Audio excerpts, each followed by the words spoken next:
Welcome to this week's edition of Hematology and Blood Cancer Updates, covering the latest breakthroughs, brought to you by LucidQuest.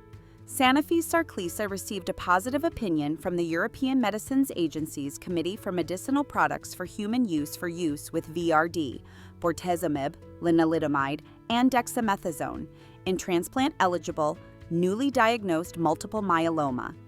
The GM-MGHD7 study showed significantly improved minimal residual disease negativity and progression-free survival versus VRD alone.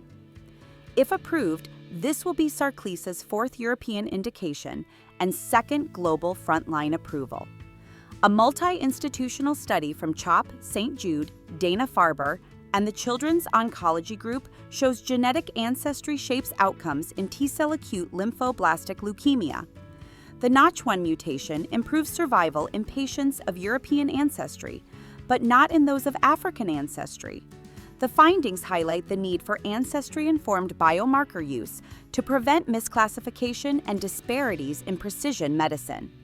Syndax Pharmaceuticals' Revuforj, or revumenib, was granted FDA Priority review for relapsed or refractory mutant NPM1 acute myeloid leukemia. Accepted under the Real-Time Oncology Review Program, the PDUFA date is October 25, 2025. Already approved for KMT2A rearranged leukemia, Revuforj could be the first menin inhibitor for this AML subgroup. Schrödinger's SGR-1505, a MALT1 inhibitor, received FDA Fast Track designation for relapsed or refractory Waldenström's macroglobulinemia. Early clinical data across B-cell malignancies show promise.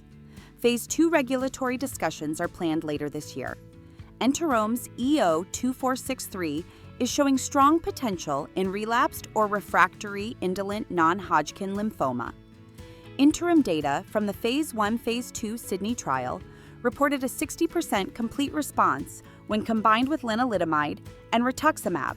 The drug also showed activity as monotherapy and was well tolerated. B1's tablet formulation of Brukinsa earned a positive CHMP opinion for all current indications. The tablet is bioequivalent to the capsule, smaller, easier to swallow, and environmentally friendlier. With FDA approval already in place, a European decision is expected soon. Roche's base-specific antibody, NXT007, continues to show positive results in Hemophilia A. Phase 1, Phase 2 trial data showed no treated bleeds at the highest doses. Designed to normalize coagulation and reduce treatment burden, NXT007 is expected to begin Phase 3 trials by 2026. Pfizer's Hemophilia reduced bleeding by 93% in Phase 3 for Hemophilia A or B with inhibitors. This once-weekly subcutaneous injection offered strong bleed control versus on-demand treatment.